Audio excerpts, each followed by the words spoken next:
Hello there and welcome to yet another solar pipeline tutorial. This video will be the second part of the Gosolo series tutorial. In the first video, I showed you how to properly request a proposal without errors. And now, in this video, I'll show you how to custom build the solar proposal for homeowners. The aim of this video is not to show you how to present the proposal. That is explained in the Solar University course. The objective today is to help you create the best possible and realistic proposal. There are a lot of videos out there that talk about Gosolo proposals, but none talk about how to build the best proposal. But before I go on, don't forget to subscribe to the channel. And if you are new to the solar pipeline, click the button below on the commentaries and book a strategy session with me. We will go over your business strategy and I will show you how to effectively create, grow, and scale your solar business using our platform. So when you arrive at this stage, it means that you have already got all the information necessary to custom build a proposal. You are already aware of the homeowner's electricity consumption, the rooftops state, where the homeowner doesn't want you to place the panels, their main electric panel size, how much is the homeowner expecting to save with solar, and how much is the homeowner willing and able to spend with this project. Does the homeowner want a loan, or does the homeowner have enough liquidity to buy a solar system himself? Having the answers to these questions will greatly improve your chances of success. Remember, your customers expect you to know what they want. Most times, homeowners don't clearly know what they want because they are not aware of the potential of the project. That's what a solar pro does. And that's where the Solar University coaching program focuses on. If you haven't enrolled in the program yet, make sure to click the link below and purchase the online courses. Now, log inside your solar pipeline account and let's go here and click the Go Solo button on the left sidebar of the menu. Now, first thing we're going to do is let's find and open the homeowner's datasheet. Now, click on the menu icon in the top left corner of the screen, right here. Now, open up the Customers drop-down and click Search. Search. Type the homeowner's name and scroll down until you find him.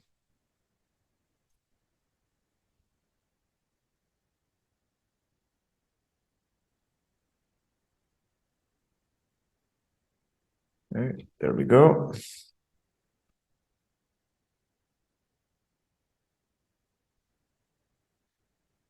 Now, this is where you can find all of the homeowner's information. This is the data sheet of the homeowner. Here, basically, if you drag your mouse to the left sidebar, now it opens up a second sidebar. Okay, this is a secondary sidebar to the one above. Okay, these are not the same. I see a lot of people confusing this sidebar with this sidebar. This sidebar is just for the homeowner, this specific homeowner. Now, here you can find all the proposal you have built. Okay, you click solar. There we go. Here they are. Now, let's pick this proposal. Click view. Once you open the proposal, the first thing you will see should be the name of the installer on the top. And below you can see the name of the homeowner. Always make sure that you have the correct address. Check with the homeowner. Okay, always confirm this 1,000 times, even when you are 100% sure this is the address. Okay, I see a lot of people mistaking houses because of this. Okay.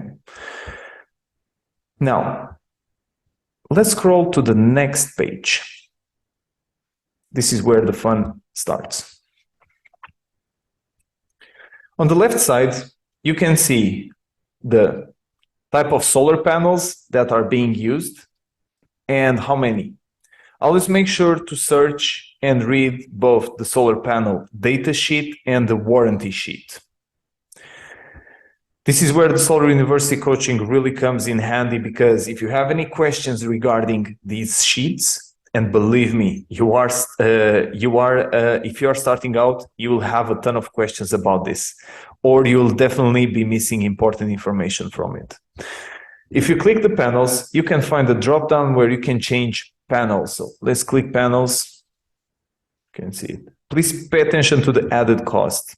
In this case, selecting the SealFab 380 will increase the price of your project by 10 cents the watt. That will definitely have an impact on your project. And solar panels are the most expensive part of a solar project, okay?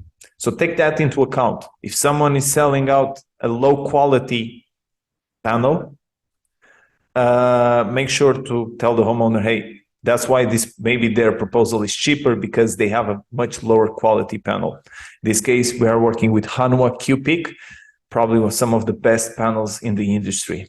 Okay, Korean made and also North American funding as well.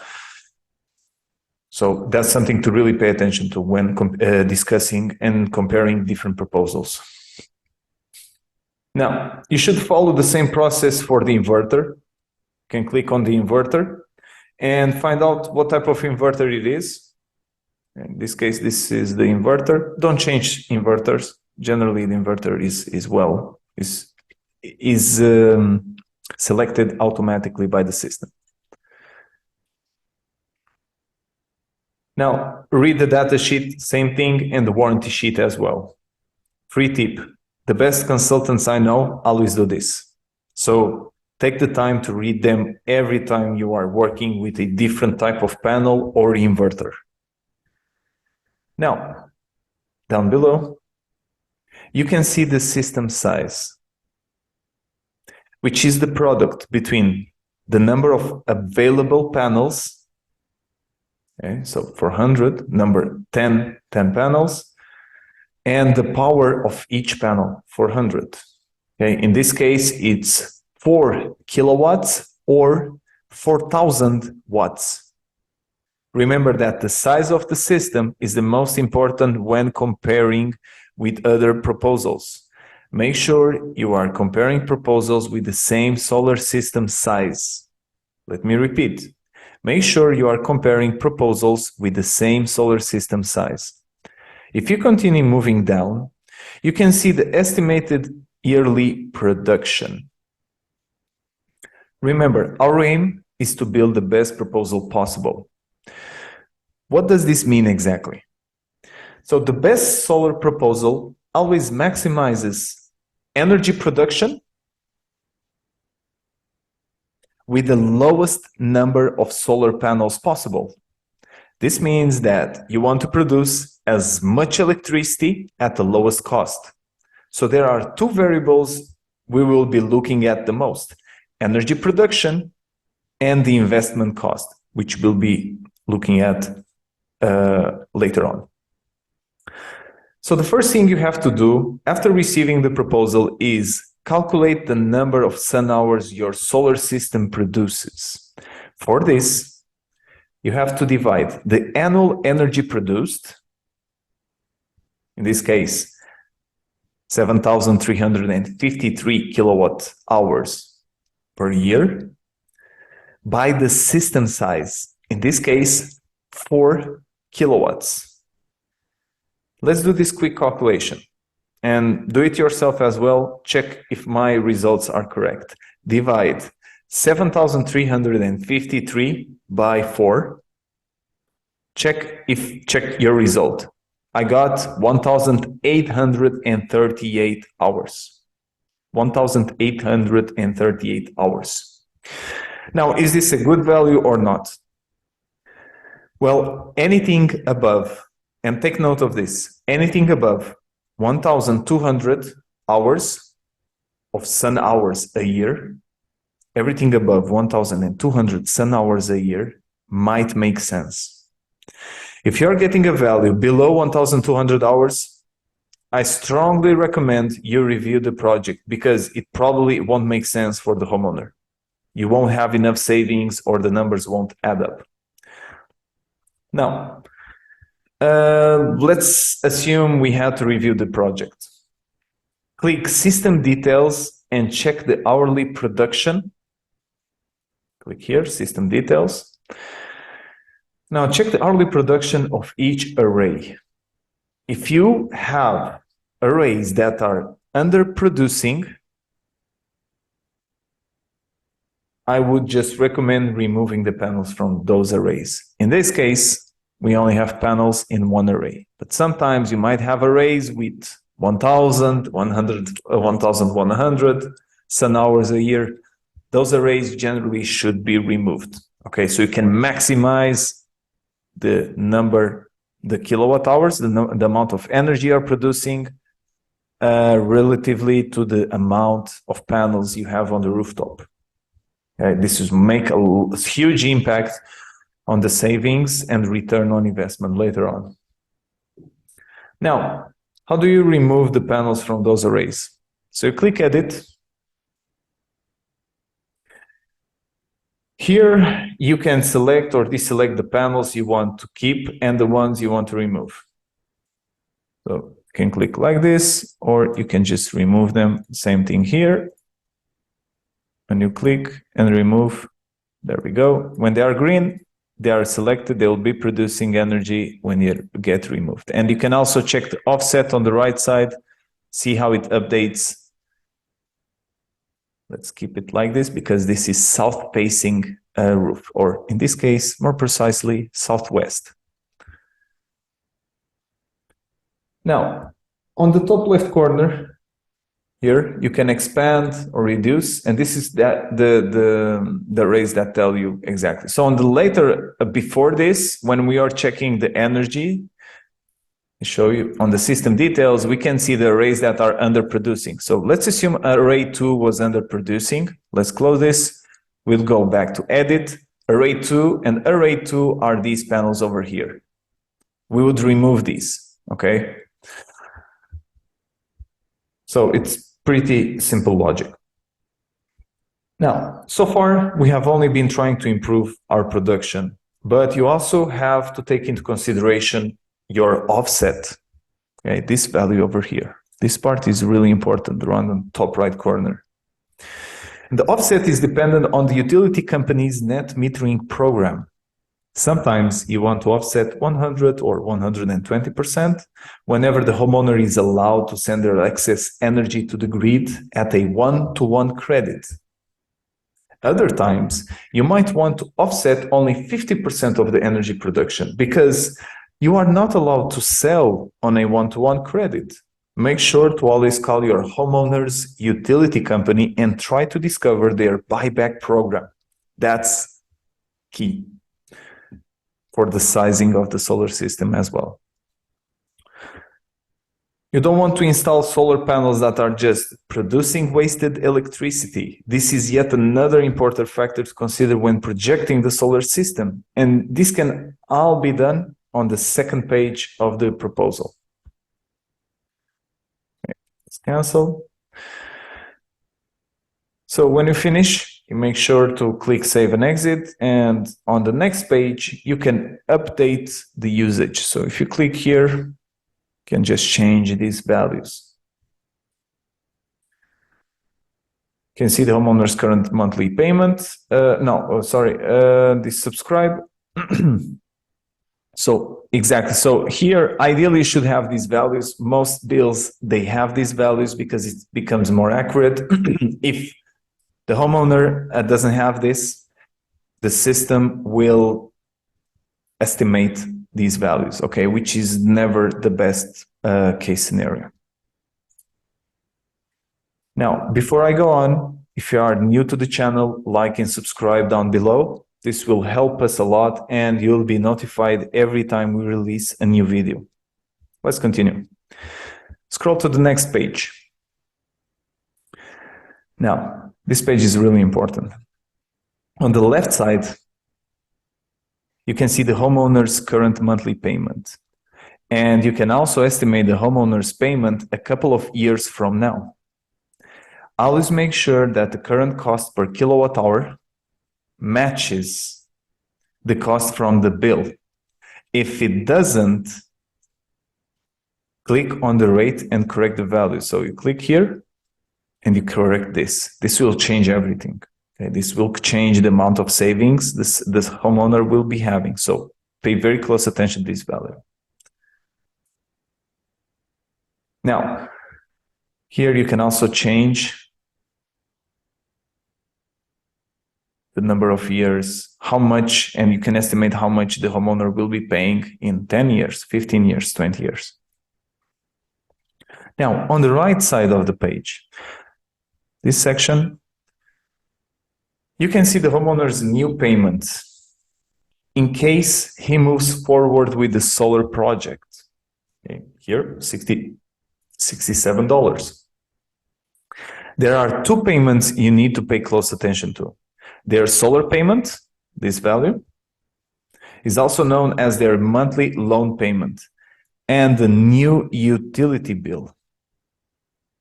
Remember that most of the time you can zero down the electric bill. As long as the homeowner is connected to the grid, they always have to pay an interconnection fee. Now, if you click on the value of the solar payment here, it opens up the system pricing. At the top, you can see the base price. You are the one who decides how much money you want to make with this project. Note, you should never set a base price equal to or smaller than your red line. It should never be equal to or smaller than the red line. The base price should always be the sum of the adders plus your operating and non-operating expenses. Don't forget those. A lot of guys, they forget those, but you got to make some money because there are other expenses implicit in a solar system. Because the base price will affect your commission and might determine if the homeowner wants to move forward with the deal or not. You should take into consideration the cost of lead acquisition, your net profit, business management expenses, software, and human resources as well. At the same time, you should also be aware of local market prices. Always ask for the competitor's quote. Okay, so here, this is where you can change the base price. You can increase it or decrease it, but you have to take into consideration the factors that I just mentioned. Now, below the base price, you can find the total fees. These are the loan fees. Another expense that might show up in the future is the adders expense. Adders like the main electric panel upgrade, batteries, roofing, trenching, or tree trimming, the most common ones. Now, down below, you can check the final system cost. This sums up everything. Let's close this tab. In an ideal project, the sum of the solar payments and the new utility, so this value plus this value, should be below the current utility bill, should be below this value, 139, which in this case it is. This is why this is a closed project already. Okay, so there are some tendencies there. If the sum of these two values are higher than this, the chances of closing the deal will decrease drastically. Okay? Now, when this happens, the homeowner will start saving right in the first month. That's why it's much more appealing. And so this is a very strong selling point. However, unfortunately, a lot of the time, homeowners won't be saving on their first month. When this happens, you should look at the 30-year savings. 30-year savings.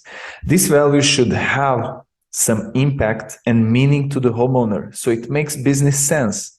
Don't have your homeowners, okay, let's say they are saving $2-3 on the first month, but then after 30 years, they are only making like $5,000. That's not impactful. $5,000 over 30 years has almost no meaning. $40,000, that's different. That's much more appealing. So if you can sell this, sell the 30 years. Okay, now let's see how we can improve this. If you scroll down on the left side, you will find the finance button, this button. Click this black box. Here, you will find the lenders who might be willing to finance the project. You should pick a couple of options and see which one makes the most financial sense, meaning that you should pick the option that improves, remember, the 30-year savings, but at the same time gives you the most affordable monthly payment. This is like an iteration. You'll have to iterate a couple of times until you find the correct values, the values that makes the most sense. This is where the solar consultant's work comes into play. Okay, it's not just selecting the first thing that shows up. You gotta play around with these values. You gotta iterate and really see which are the best ones. Which are the ones that makes the best sense for the homeowner. Okay. You can also find cash payment option, okay, where the homeowner can purchase the solar system without any loan. Let's cancel. Now, down below, always read this section. This is the loan payment conditions. So you know the difference between the different payment options. Very, very important. Okay, never forget to read this. Every time you change a payment option, this will change. Now, on the right side, you can also see the incentives. Be careful with this part. Because never guarantee to a homeowner that they will get the incentive. Always advise the homeowner to talk with their accountant and ask them if they might qualify it. Or even better, because you as a solar consultant, you want to control things as much as possible. So establish a relationship with a local accountant and help the homeowner find the answer. Remember, local accountants can also give you leads. So it's a win-win situation for both parties. Don't forget, always establish a relationship or a business relationship with local accountants. As you can see, this incentive makes a huge difference in the system. Okay, so be careful when presenting this to a homeowner. Ideally, you should present it without, and then when you go over here, you add it. Okay, sometimes when you deselect this option, the 30-year savings, if the project is not very good, and generally it's projects with the number of sun hours per year are below 1,200, this value can be negative. So this means that the homeowner is not only paying more monthly, but he's losing money with the solar system. So that's not good at all. So careful with that. Always make sure, never promise this. Make sure you reach out to someone that is able to do the correct math and estimate if the homeowner really qualifies for the federal tax credit or not. Now, once you're finished and the homeowner gives you permission to move forward, click here, click on the qualify or pre-qualify button and see if the homeowner is eligible to receive the loan. Afterward, I would say that these pages below are just a brief summary of the ones above. You don't need to do anything here. So either way, comment down below if you have questions about these last pages, okay, of the solar proposal. I'll make sure to reply back and send me suggestions for new videos. I look forward to talking with you. Thank you for watching and see you next week.